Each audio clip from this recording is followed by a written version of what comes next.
خطبہ نمبر 84 آپ علیہ السلام کے خطبے کا ایک حصہ جس میں امر آس کا ذکر کیا گیا ہے۔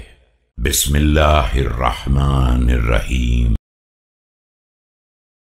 عجبا لابن النابغة يزعم لأهل الشام أن في دعابة وأن امرؤ تلعابة أعافس وأمارس لقد قال باطلا ونطق آثما۔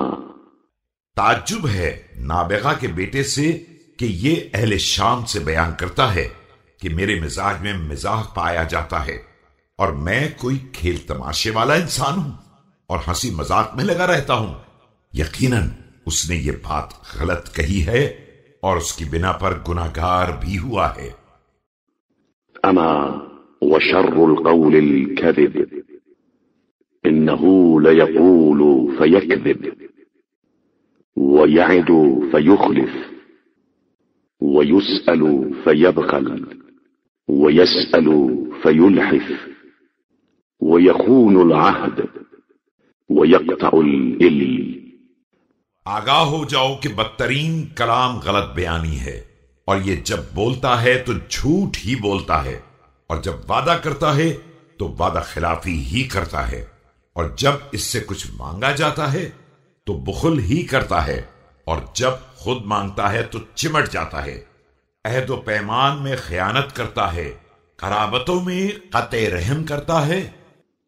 فإذا كان عند الحرب فأي زاجر وآمر هو ما لم تأخذ السيوف مآخذها، فإذا كان ذلك كان أكبر مكيدته أن يمنح القوم سبته۔ جنگ کے وقت دیکھو تو کیا کیا امر نہیں کرتا ہے جب تک تلواریں اپنی منزل پر زور نہ پکڑ لیں، ورنہ جب ایسا ہو جاتا ہے تو اس کا سب سے بڑا حربہ یہ ہوتا ہے کہ دشمن کے سامنے اپنی پشت کو پیش کر دے۔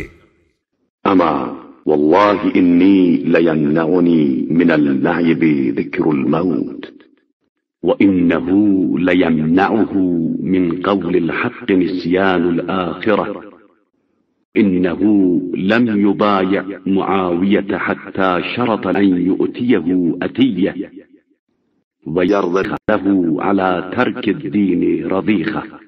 خدا گواہ ہے کہ مجھے کھیل کود سے یاد موت نے روک رکھا ہے، اور اسے حرف حق سے نسیان آخرت نے روک رکھا ہے۔